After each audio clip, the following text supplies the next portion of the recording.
Hey everyone, welcome to The Cheating. Imagine building a life with someone for 8 years, only to watch them throw it all away in a single night. Now, imagine that betrayal happening right in front of your eyes, at a party designed for infidelity. That's exactly what happened to Jackson. He thought he had a devoted wife, a solid marriage, and a love that would last forever, until one night when everything changed. But here's the twist. Jackson didn't just walk away. He didn't just get mad. He got even. And what followed was one of the coldest, most ruthless revenges you'll ever hear. This is a story of heartbreak, deception, and a husband who decided to burn it all down rather than be made a fool of. Buckle up, because this one's going to hit hard. Hit subscribe and turn on the notification bell, because you don't want to miss what's coming next.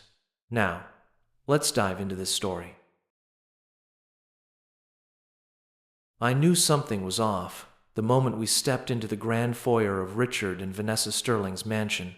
The place was immaculate, every detail curated with the precision of a luxury magazine's spread. Gold chandeliers casting a soft glow over marble floors, a grand piano resting in the corner, untouched but adding to the air of sophistication. Soft jazz played from hidden speakers, blending with the low hum of conversation as well-dressed guests mingled, sipping champagne from crystal flutes. But it wasn't the extravagant wealth that made my stomach tighten. It was Delilah. My wife stood beside me, her fingers gripping my arm just a little too tightly. She had been unusually quiet during the drive, her smile forced, her laugh too crisp. Her dress, a deep red satin number that clung to her curves like a second skin, was new. Something she hadn't mentioned buying. I might not have thought much of it on any other night, but tonight, something about her felt different. The first red flag was the way Richard greeted her.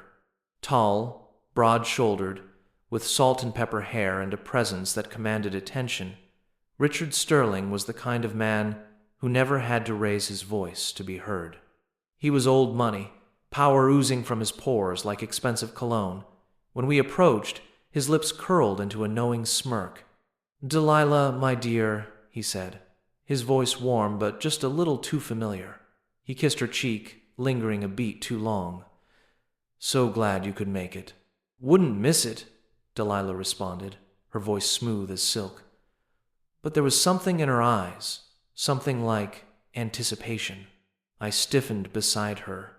Richard barely acknowledged me, offering nothing more than a firm handshake before turning his attention back to my wife. Vanessa Sterling appeared then, slipping in beside her husband like a shadow. She was beautiful in an icy, untouchable way, blonde hair in a sleek chignon, her gown effortlessly elegant. She smiled, but it didn't reach her eyes. "We're thrilled you two finally joined us," Vanessa said, looking between us with something unreadable in her expression. "Tonight is special." Special. I didn't like the way she said it. Delilah squeezed my hand. "Let's grab a drink," she murmured, guiding me toward the bar before I could question anything. The second red flag was the atmosphere of the party itself. Something about it was different from the usual high society gatherings we had attended. The air was thick with something unspoken. The women, dressed to the nines, exchanged glances and hushed whispers. The men, sipping their drinks, had an air of expectation about them. And then there were the stolen touches. A man's hand on a woman's lower back, a lingering glance exchanged across the room, a barely concealed smirk. It wasn't just flirtation, it was something darker, something deeper. I turned to Delilah. "What kind of party is this?" She laughed lightly, almost nervously.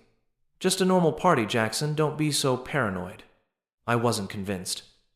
And then, the third red flag, a goddamn neon sign of a red flag, appeared in the form of an ornate crystal bowl placed at the center of the room.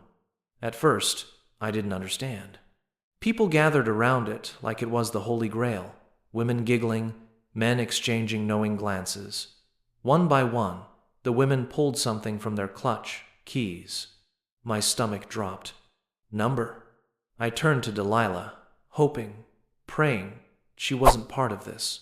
But she wouldn't meet my eyes. Delilah, I said, my voice deadly quiet.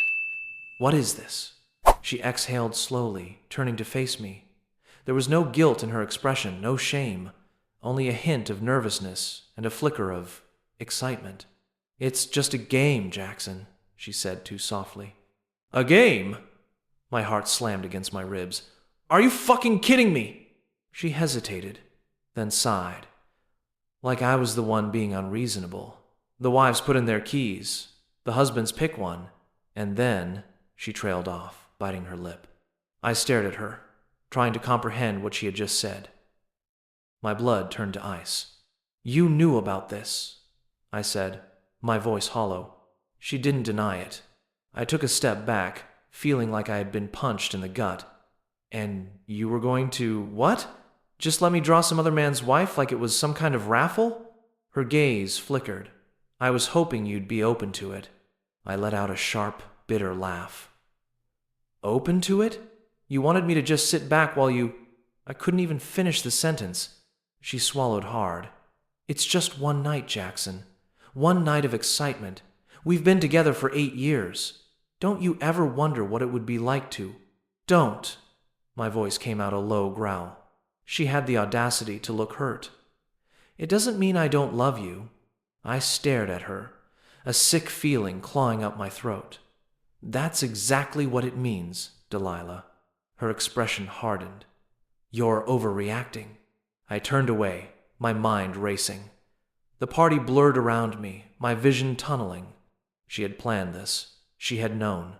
And she had been willing to throw our marriage into the fire for the sake of excitement.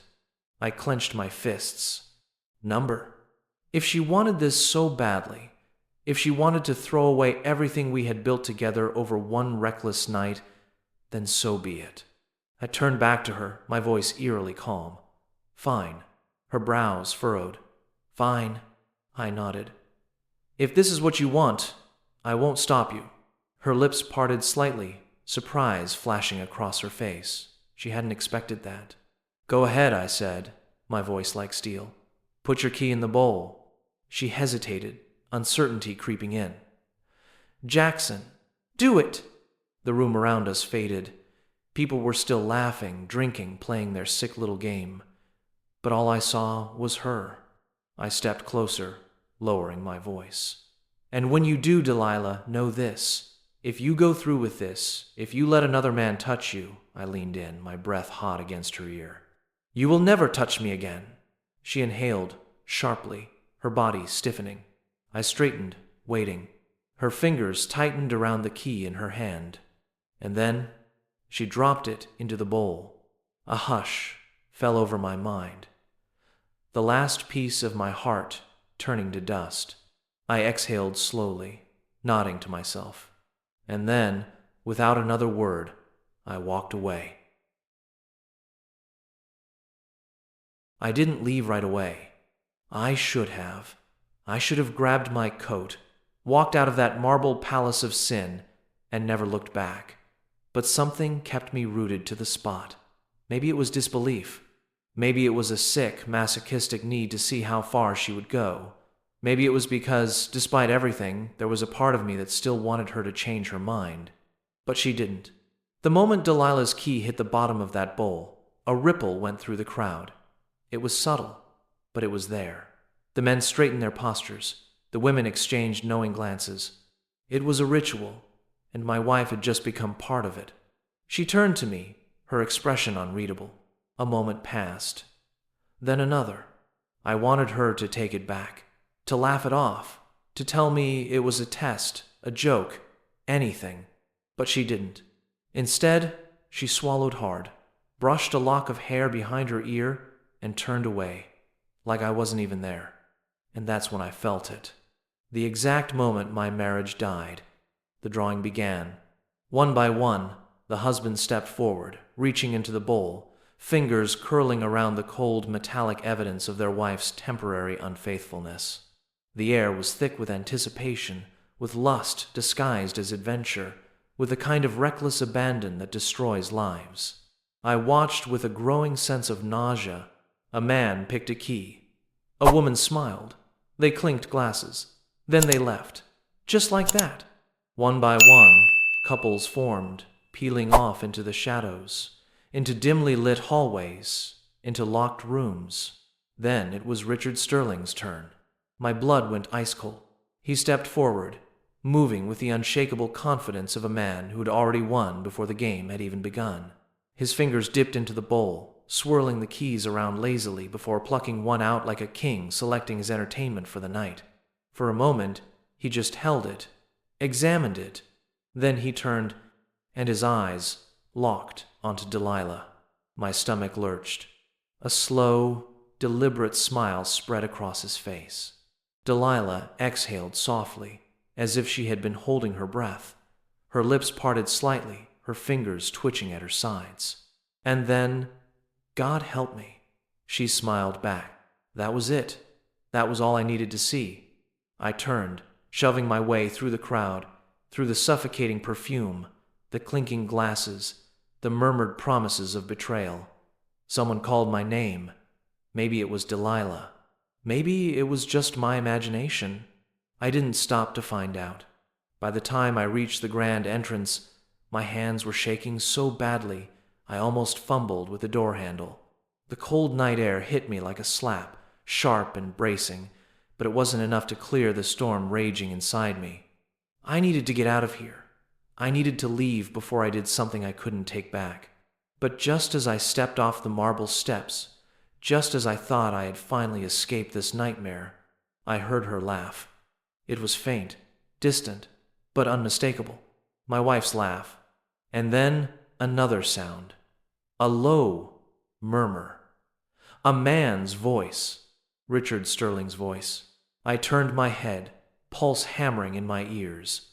Through one of the grand windows, half obscured by sheer white curtains, I saw them. Delilah. Richard. Standing close.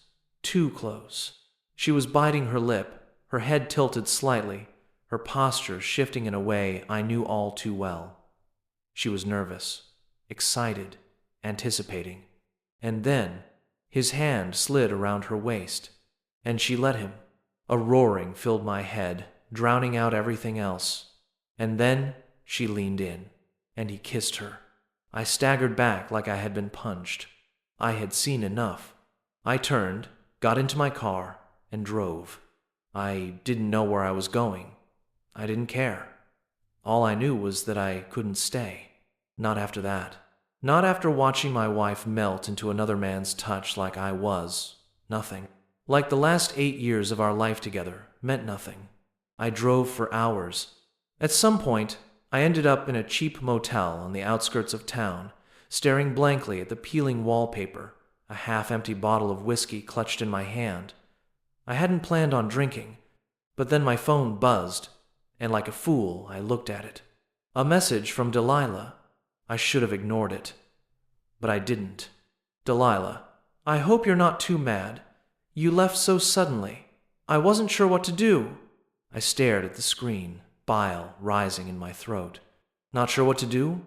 She had been sure enough when she let another man put his hands on her. Another buzz. Delilah, I don't want this to change anything between us. I let out a bitter, humorless laugh. Delilah, it's just one night, Jackson. Just sex. It doesn't mean I don't love you. And there it was. The final nail in the coffin. Just sex. Just a few hours of selfish, reckless pleasure.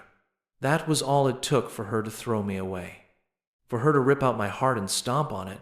I clenched the phone so hard my knuckles turned white. And then, slowly, I typed out my response. Me, enjoy your night, Delilah. And then I turned off my phone. Forever. But I wasn't done. I wasn't just going to walk away and let her get away with this. Oh no. If she wanted to burn everything to the ground, then I'd hand her the match myself. And when it was over, when the smoke finally cleared, she would have nothing left. Not me. Not my name. Not my forgiveness. Nothing. I woke up to the sound of rain hammering against the motel window. The whiskey bottle on the nightstand was empty. My head throbbed, my throat dry as sandpaper, but nothing compared to the raw, gaping wound in my chest. Delilah was gone. Not physically, but in every way that mattered. She was no longer mine. And now I had a decision to make. I could be like every other heartbroken fool, drown myself in self-pity, beg her to come back, pretend none of this ever happened. Or I could make sure she felt even a fraction of the pain she had inflicted on me. I chose the latter. I grabbed my phone, my fingers steady as I powered it back on. A flood of notifications popped up. Delilah, 2:13 a.m. Jackson, please talk to me. Delilah, 2:37 a.m. I hate that you left like that. I need to explain. Delilah, 3:10 a.m. You're being dramatic. It was just sex. Can't we be adults about this? Delilah, 4:25 a.m. Come home. Let's forget about tonight. I love you, Jackson. Don't ruin this. Ruin this. She still thought I was the one ruining things. That was all I needed to see. I stood up, ignoring the hangover pounding at my skull, and grabbed my car keys. There was a lot to do today. The first stop was my lawyer's office. Michael Calloway was an old college friend, now a high-powered divorce attorney who specialized in making sure men didn't get financially gutted by cheating wives. I barely had to say a word before he understood. Mississippi's a fault state, he said, leaning back in his leather chair, fingers steepled. Adultery gives you the advantage. If you can prove she cheated, you might not have to pay a dime in spousal support. I slid my phone across the desk. She admitted it in writing. Michael scrolled through the messages, his expression darkening. Jesus. She really thought this was just a minor disagreement? She thinks she can fuck another man and come home like nothing happened, I said flatly. He exhaled sharply. Okay, here's what we do. First, we freeze joint accounts before she realizes what's happening. Second, we file for divorce immediately. Third, if she tries to fight for alimony, we bury her in evidence. Good, I said. Do it. Michael smirked. Oh, and one more thing. He pulled out a document. I suggest transferring assets into a trust under your future children's names. That way, if she tries to take half, she's taking half of nothing. A slow smile spread across my face. Make it happen. Freezing her out financially wasn't enough. She needed to feel the humiliation, the same way she had humiliated me. Luckily, I knew someone who could help with that. Richard Sterling's wife. I found Vanessa at her favorite cafe, sipping a latte like her world wasn't about to collapse. She spotted me and raised a perfectly arched brow. Jackson, what brings you here? I slid into the seat across from her, watching as the curiosity in her eyes turned into something sharper. You know what kind of parties your husband throws, Vanessa? I asked. She blinked but didn't look shocked. Of course. I tilted my head. And you're okay with it? She took a careful sip of her drink. What are you getting at? I pulled out my phone and pressed play. A recording. Not just any recording, her husband whispering filthy promises into my wife's ear. Vanessa stiffened, her grip tightening on the cup. I leaned forward. Did you know Delilah was one of his guests last night? Silence. Then she set her coffee down and exhaled. That son of a bitch. I shrugged. If you want to keep pretending, be my guest. But if I were you, I'd make sure everyone in your circle knows what's really happening in that mansion of yours. Her lips curled into a slow, dangerous smile. Oh, don't worry, she said. By the end of the week, Richard will regret ever meeting me. Delilah thrived on her social image. She loved the charity events, the luxury dinners, the glamorous lifestyle. I was about to take it all away. Step one had already been set in motion. Vanessa would ensure that high society turned on her, but I had one last card to play. The affair wasn't just a personal betrayal, it was public. And now, the public would know. I contacted a journalist. A local news outlet had recently been sniffing around the wealthy elite, trying to dig up scandals. I gave them one. A story. A beautifully detailed account of an underground key party ring involving the rich and powerful, complete with anonymous witness statements and leaked texts. It wouldn't take long for people to connect the dots, and when they did, Delilah's name would be ruined. When I finally returned home, Delilah was waiting. She looked relieved, like she had convinced herself I'd come crawling back. "Jackson," she said, stepping toward me. "You're home." I shut the door behind me, locked it. She swallowed, suddenly unsure. I know you're upset, but I filed for divorce," I said coldly. Her breath caught. "What?" I froze our accounts. I moved my assets. "You won't see a cent from me." Her lips parted, panic flashing in her eyes. "Wait, Jackson, and you might want to avoid your social circles for a while," I continued. "By now, Vanessa knows. So does the press." She turned pale. "The press?" I smiled. "You wanted excitement, right?" She staggered back, gripping the edge of the counter like she might collapse. "No," she whispered. No, this isn't Jackson, please." I tilted my head. "Why? So you can tell me it was just one night again?" Tears welled in her eyes. I didn't think you'd do this to me." I laughed. Actually laughed. "I didn't do anything, Delilah," I said softly. "You did this to yourself." She let out a broken sob. "I was stupid. I just wanted—" "What? To feel wanted?" My voice was deadly calm. "Congratulations. You got what you wanted, and now you've lost everything." She reached for me, but I stepped back. "Goodbye, Delilah." Her face crumpled. "Jackson, please." I walked out the door without looking back. I didn't have to. She was already broken, and I was finally free. The silence in my car was deafening. I gripped the steering wheel, knuckles turning white as I exhaled slowly. The house behind me, our house, stood dark and lifeless, like the hollow remains of a burned-out ruin. Delilah was inside, crying. I could picture it, her knees on the cold tile floor, hands trembling as she realized just how thoroughly I had ended her. And yet, why didn't I feel victorious? I had won. She had lost. The life she built with me, destroyed.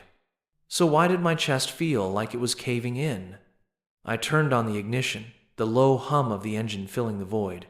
Rain drummed against the windshield, blurring the world outside. And then my phone buzzed. I glanced at the screen. A name I hadn't expected. Vanessa Sterling. I hesitated, then answered. "Hello?" A low chuckle. "You really did it, didn't you?" I exhaled. She deserved it. "Oh, I agree." There was a pause then, and I think Richard is about to find out how much he deserves, too. I raised an eyebrow. "What did you do?" "You'll see," she purred. "Turn on the news." I pulled into an empty parking lot, flipping through the radio until I found a live news station. Major scandal involving high-profile figures. Allegations of an underground key party network operating among the city's elite have surfaced, sparking outrage. Sources claim that some of the most influential families were involved, including prominent businessman Richard Sterling. I let out a low whistle. Damn.